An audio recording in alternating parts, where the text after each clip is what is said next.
Narad Muni continued, the Lord's form is always youthful, every limb and every part of his body is properly formed, free from defect. His eyes and lips are pinkish like the rising sun. He is always prepared to give shelter to the surrendered soul, and anyone so fortunate as to look upon him feels all satisfaction. The Lord is always worthy to be the master of the surrendered soul, for he is the ocean of mercy. Purport: everyone has to surrender to someone superior. That is always the nature of our living condition. At the present moment we are trying to surrender to someone, either to society or to our nation, family, state or government.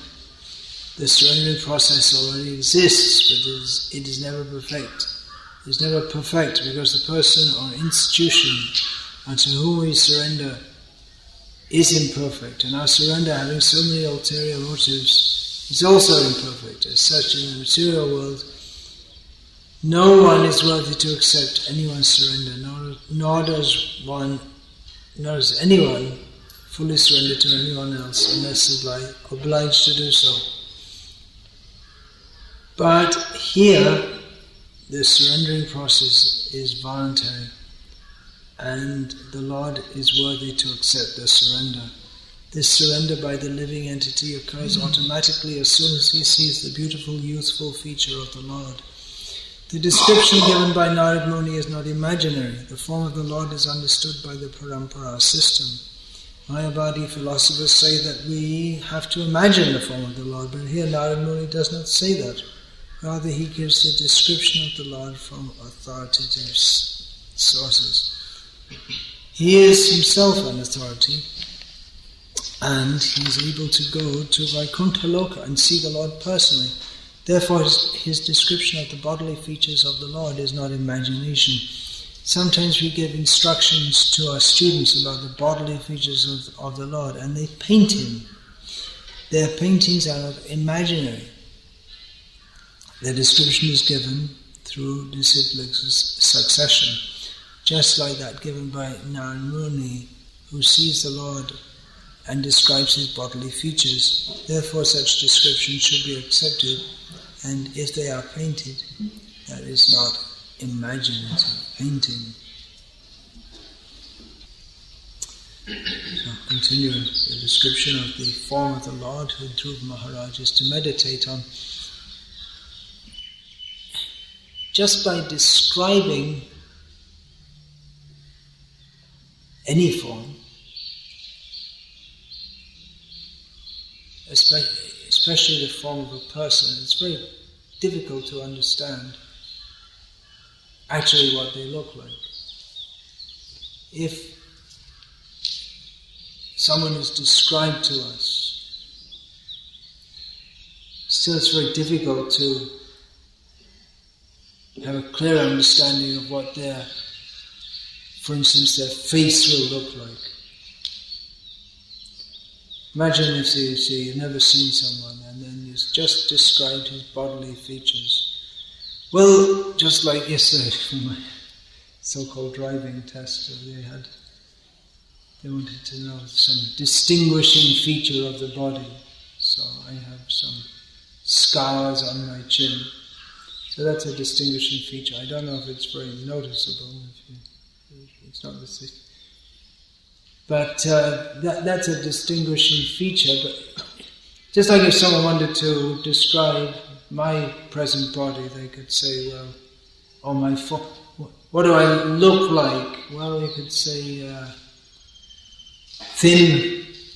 Of course, there are plenty of thin people in the world, so that wouldn't be definitive in itself. And bluish eyes, big nose, and like that. If there's any hair, it comes out a bit brown or yellow. So that might be enough too, if you're going in a crowd of people, say 20 people, that might be enough to say, are you that one, that Bhaktivinoda Swami? The description I got, that seems to fit best of all. But still you might not be quite sure. So by giving a description, you can get some kind of idea, but you can't really visualize exactly what the person looks like. If there's a picture, it's a lot better. It says a picture tells 1,000 words. If you only had to go on a verbal description, you wouldn't have a very good idea, would you? So the verbal description is being given here. How does Dhruva Maharaj know actually who to, or what form to meditate on? It seems like you can only get a vague idea by a verbal description. Well, I suppose that's one reason why in traditional Indian culture or Vedic culture there are verbal descriptions of the Supreme Lord, and there are also murtis, forms of Him, and paintings of Him, and dramas of Him with the form of the Lord, usually played by young boys, so that people can get a very clear idea of what His form actually looks like. A clear idea means that it can only be clear as long as our consciousness is clear. We can't really see Krishna unless our consciousness is clear. So many people saw Him they saw not with Premanjana Churita Bhakti Vilochanena, but with Dveshanjana Churita Abhakti Vilochanena, with the eyes of hatred and non-devotion. So did they see Krishna? Did Duryodhana see Krishna? Yes, you can say he saw Him, but no also, because he didn't see Krishna, the all-attractive Supreme Personality of Godhead. He saw some upstart. Shishupal described Krishna as an upstart. He was just some forest boy playing in the jungle without any shoes on and taking out cows, and then all of a sudden, what's he doing here? And he's calling himself a Kshatriya and a king and marrying all these queens. He's just an upstart. So Shishupal, Duryodhana, there really are cases of Pashanapi na Pashyati. That they saw but they didn't see. The form of Krishna is extremely attractive, and it's the form of Krishna is one of the prime udipans or stimuli for ecstatic love of Krishna, but which is the natural result of seeing Krishna. But it didn't happen with Duryodhana or Shishupal. Rather, the more they saw Him and the more they heard about Him, the more their dislike for Him or intense envy of Him increased. And Dhruva Maharaj was not envious. Therefore, he was fit to be instructed by Narayana Muni, even though he had material desires, but he wasn't envious of Krishna. And so by being instructed in the yoga process for meditating upon the Supreme Lord, the result was that even though he desired material enjoyment, which is actually a symptom of envy, but he didn't have deep-seated hatred toward the Supreme Lord. And he agreed to meditate on that form. Someone, if they're asked to meditate upon a form, they might meditate on their own form. That's one. What's that called? Ahangra upasana? What's that called? Ahangram upasana. Meditate on yourself. Why meditate on Krishna or Rama? Just meditate on yourself. everyone likes themselves. The mirror is very popular for most people. You don't need pictures in the house, we'll just have mirrors. Because then I can look at myself. And people like to do so. They take pleasure in looking at themselves. Krishna does also. Takes pleasure in looking at himself. Great pleasure, because Krishna is very beautiful. And anyone who looks at Krishna becomes attracted, including Krishna. And he can really appreciate it because his heart is completely pure and he has full knowledge and appreciation of Krishna. He knows Krishna, the Krishna Tattva in full truth. He's not bewildered about the nature of Krishna. So Krishna also enjoys seeing himself. Anyway, that question, how did Dhruva Maharaj know which form to meditate on? Exactly. Well, I would, from the verbal description alone, you might not quite get it. Just like if we give a verbal description of someone, then you get some kind of idea, but you might not get it exactly. That's what happened with, or you might get, some vague idea, but they're different.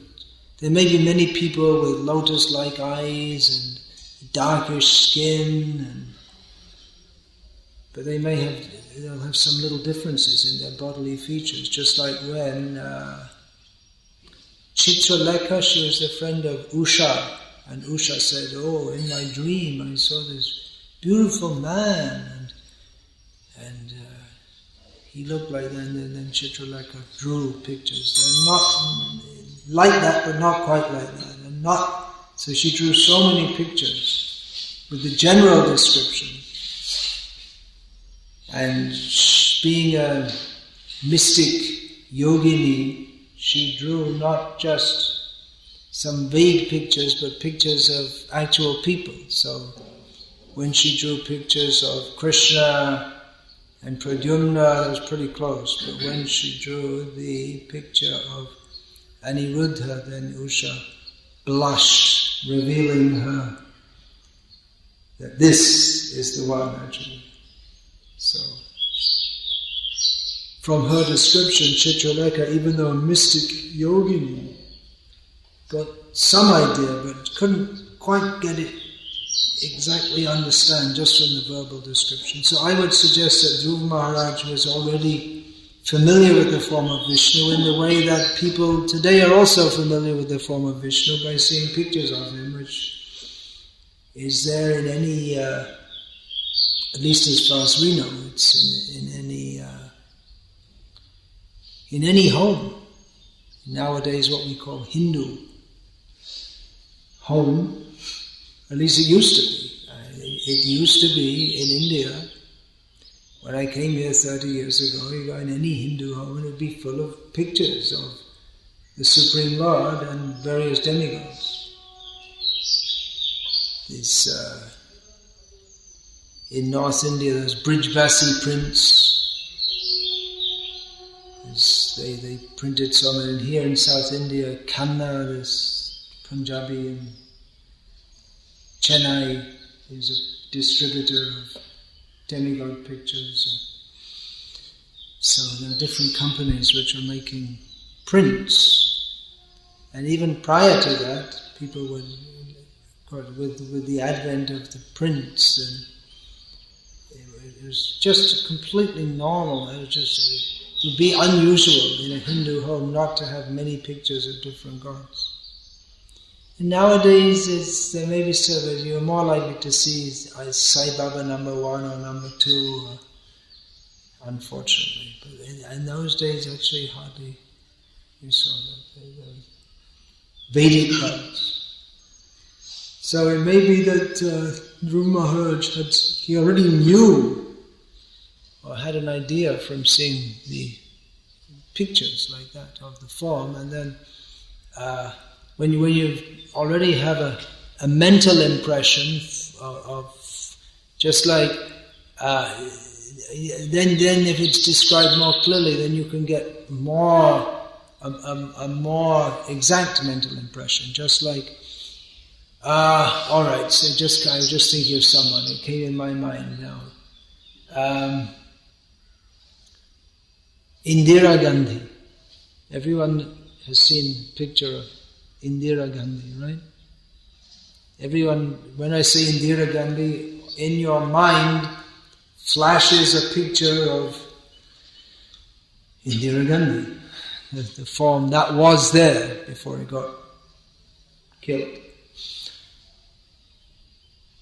So, we generally see her in her older years where she had, her hair was kind of streaked back like this, and there was black with a kind of white line in her hair, and her nose something like mine bent over, like that.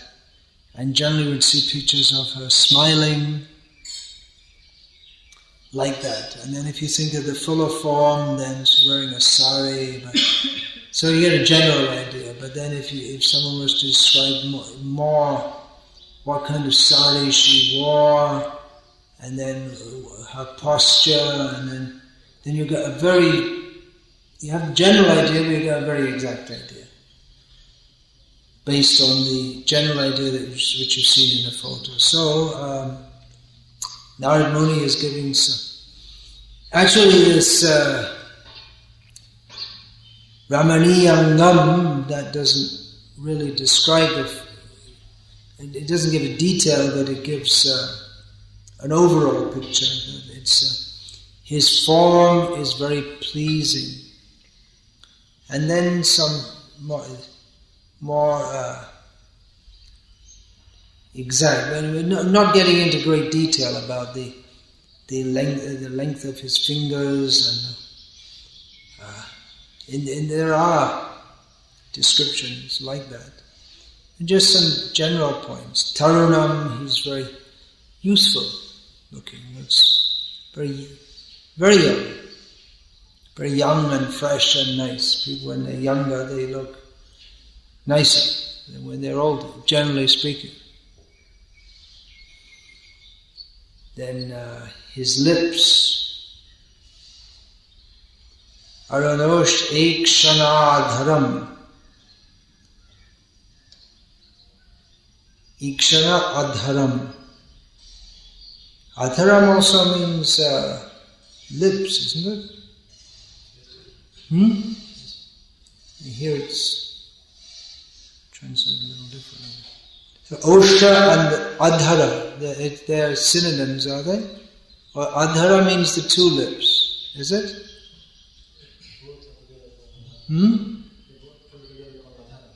Together they're called Adhara, and individually Oshta. You don't know that word Oshta? To both lips. Anyway, his lips and ikshana, that means there's sense of seeing, is it? So that's used for the eyes. So his lips and eyes, they're like aruna. That's again, it's a figurative term. Aruna is the dawn or pre-dawn, the charioteer of the sun. So that means that the red, pinky color. So this is a description of Krishna's form. As I was saying yesterday, so many great poets, they've written about Krishna's form. What is it that inspires them to write about Krishna's form? You can write about so many things.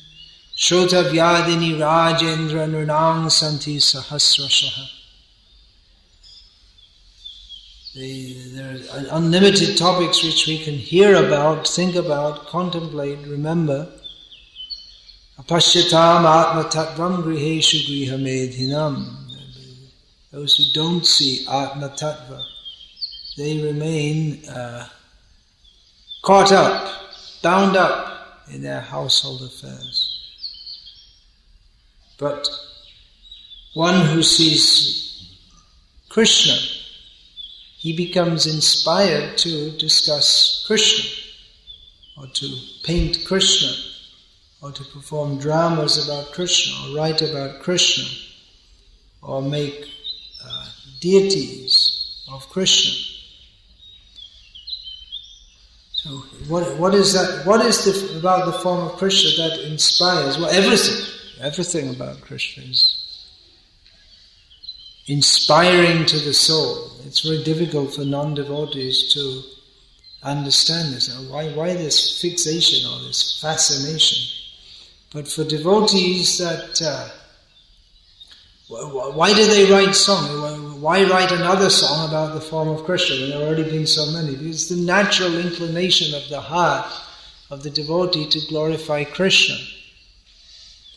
Bhaktivinoda Thakur wrote so many songs. It's just I'm going to read one now about the form of Krishna. So that comes under the section of his songs, which are grouped together as Uchvasa Kirtan. It means just like springing. It's how would you translate Uchvas? Ebullience?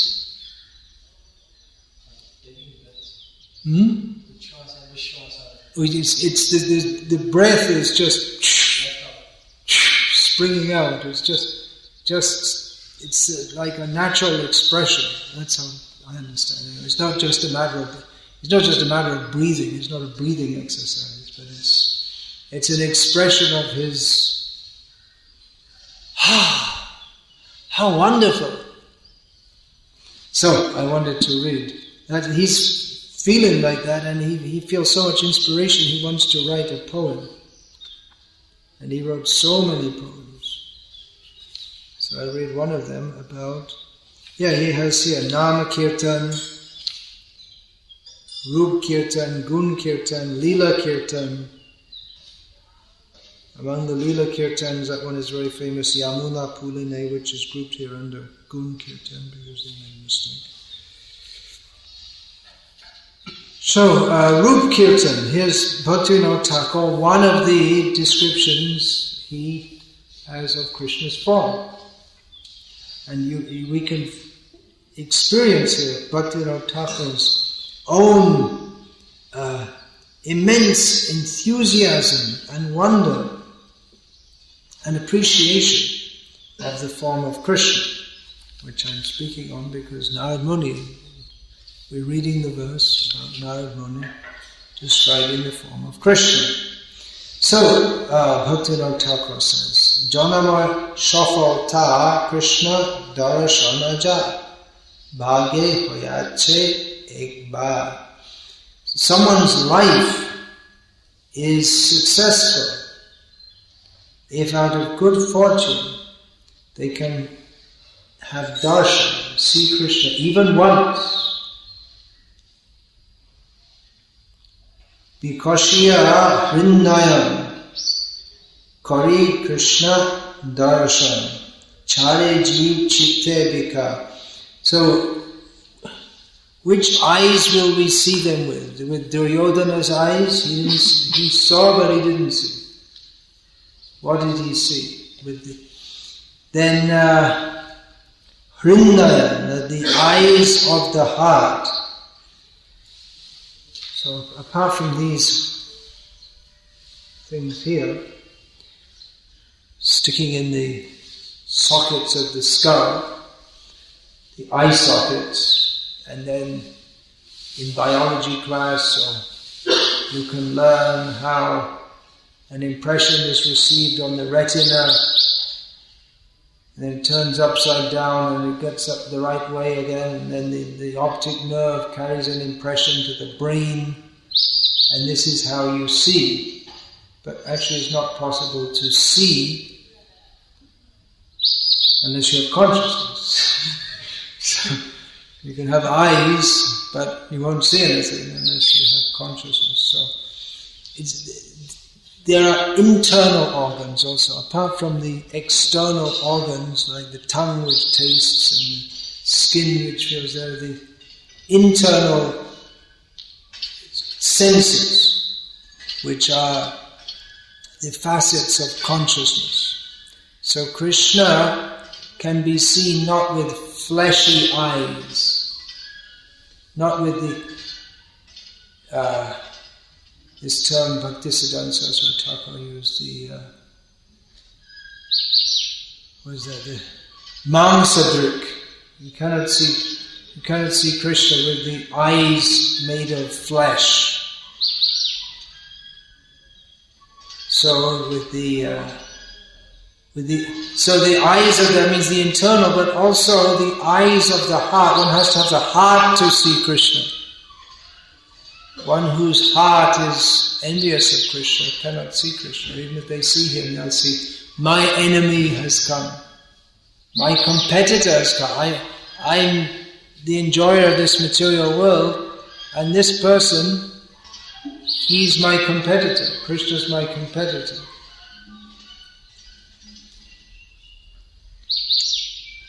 So one whose heart is very pure can see Krishna and appreciate. And then the Vikosya, that means as the eyes of the heart expand. So how can the eyes expand? Well, one way is like the eyes very big. It's famous. Prabhupada used to sometimes have very big eyes. Also, you need to expand to see Krishna, because Krishna covers the whole universe. So you have to have big eyes.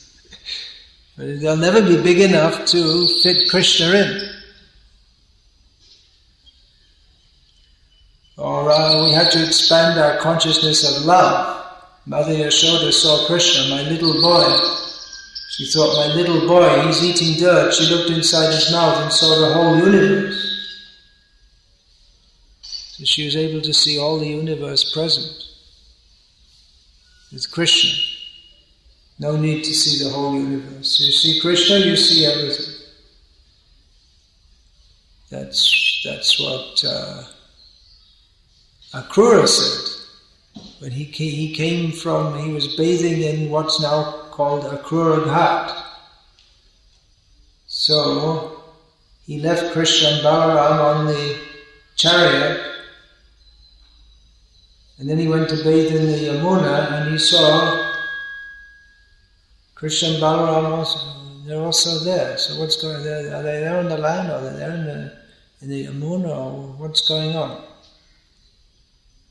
And then he had a vision of Krishna and Balaram as being the reservoirs of all the universe, which he already knew that. He knew Krishna is the Supreme Lord, but he had a revelation of that. And he came back and looking amazed, and Krishna said, have you seen something? What's going on? You saw something wonderful? And he said, when I've seen you, what is there left to see? You'd seen everything. Seeing Krishna. So, Vikosya Hrinnayan Kari Krishna Darashan Chare Jeev Chitte Bika. By that expansive vision of seeing Krishna, then all the mundane transformations of the heart given up. No, they're left automatically. Vrindavana Keli Chatur Banamali. Who is that person? He is the person who is decorated with a forest or garland of forest flowers, who is very expert in performing playful activity. He plays very expertly in Vrindavan. Tribhanga Bhangim Roop. His form is bent in 3 places. Vangshid Hari Aparoop, he is the Wonderful player on the flute. Well, that's one reason why it's bent. You have to play the flute. It's convenient to bend the neck. Rasamoi Nidhi. He's a treasure full of rasa, or an ocean full of rasa. Guna Shali, full of quality, decorated with all qualities. Barna, Navajala Dhar, his form, what's the color of his form? Sham, blue, black. It's often described like this, Navajala Dhar, like a new cloud. Jaladhar, what holds water. So he's just like a new cloud. And then Shire Shiki Pit Chabar. On his head is the best or very good peacock feather. Alaka Tilak Shobha Pai. And the tilak is very beautiful. Tilak on his forehead. Paridhana Pitabash. His dress is yellow. His Badane Madhur Has. That's something you can hear, not see. Well, you can see it also. Very sweet smile and laughter on his face. Hena Rup Jagat Matai, and such a form enchants the whole universe. Indranil Ajini, Krishna, Rupakani, defeating the Indranil means, what is that, ruby? What's the English for that? Yeah, Indra means blue, right? Indranil means blue. I guess it's a ruby, isn't it? You don't know? I'm not sure. You want to look that up? I think it's a ruby, isn't it? I think it must be. Anyway, it's one of those gems. Krishna, there may be one ruby, but Krishna's like a whole mine. His form is like a great mine of jewels. Sapphire, that's right, yes, right, exactly. Yeah. I don't know what a sapphire is, actually. I wouldn't know one if I saw one, but I heard of it. Huh? Sapphire, yeah. I wouldn't know what a ruby looks like either. Krishna Rupakani Hariya Kadamba Mule. Seeing him underneath or at the base of a Kadamba tree. Mon uchartan na chale charan shangsha gelam bhule. So the mind uchartan, I don't know what that means. I guess it means the mind is disturbed or in a good way. And then the feet become stunned, they don't go anywhere. And I gave up just by seeing Krishna, I gave up material life. How? Just by forgetting it altogether. I forgot all about my material life. Shakhi hey, here Bhaktivinoda Thakur is speaking as a gopi to another gopi. Shuddhamai Shai Rupa Madhuri. That form is full of nectar, that very sweet form. Dekhile nayan hoya chaitan jhare premamoy bari. When seeing with the eyes, obviously, then you become unconscious. And there is a shower of rain full of prem. How wonderful! Kiba chure. Kiba, you all know this word. Kiba, jayo. It has no particular meaning, but how wonderful! Kiba. Actually, I never heard anyone say that in Bengali. They just say ba, like short. Kiba in Bhaktivinoda's language. Kiba chura shire. What's that called? Helmet, crown. Yeah. what a crown on his head, or decoration on his head. Kiba bangshi kore, what a flute in his hand. Kiba shei tribang tam, what a wonderful threefold form. Charan kamale Omiya uchale tahate nupura dam. The ankle bells on his feet, they're tinkling just like nectar on his lotus feet. Shada asha kari bringa rupa dhari charana kamale shtan. So I always desire to take the form of a bee and get a place at his lotus feet. Anayashe pai Krishna gunagai. Then very easily you can attain the singing of Krishna's qualities. Arna bhajibo an, and then nothing else to worship. So this is Bhaktivinoda Thakur, his glorification of the form of Krishna. We can understand that Bhaktivinoda Thakur, he's given us many songs which are more suitable for most of us, our level of advancement. Songs like Amar Jivan Shada Kamarat Nahika Punya Ralesh. This is maybe more appropriate to our present level. That my life is, I'm always attached to sinful activities, and there's not even a trace of piety. So he's given us many songs like this, which he also feels like that as he's singing it. It's not just he's saying it and saying, well, I don't really feel like this, but I'll write it anyway just for the benefit of others. He feels in his humility like that. But we can understand he's not at all in that situation, because he writes songs like this also, and he doesn't have to sit down and think, okay, now I'll write a song where I'll pretend I'm a great devotee. So not like that at all. That it's natural expression of the ecstasy that he feels all the time as he's perceiving Krishna with his eyes, his tongue, his nose, all his consciousness. Like Narad Muni, he's experiencing that. He's describing Krishna from personal experience. So Bhaktivinoda Thakur is describing Krishna from personal experience. So as this series of verses, which seems like it's the last one. No, there's one more. This series of verses describe the form of Krishna.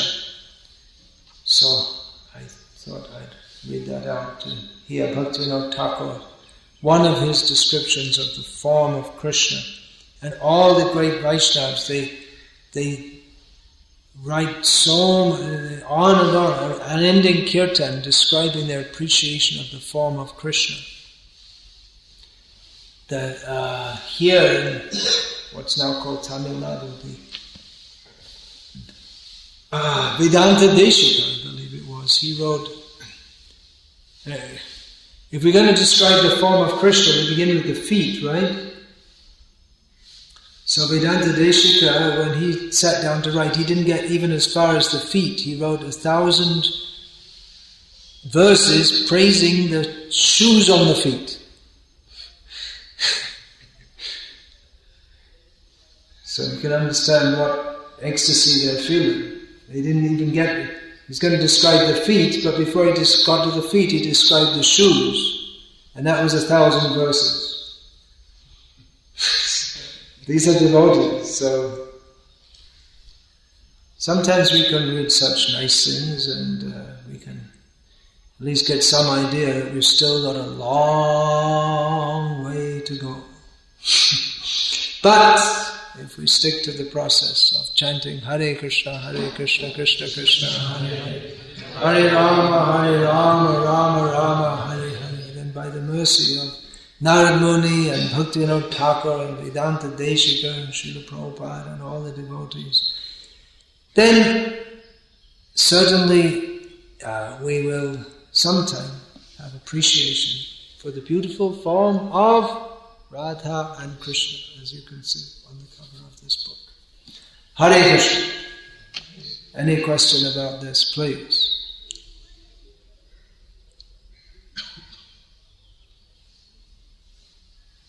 No? Alright. Hare Krishna. All glories to Srila Prabhupada.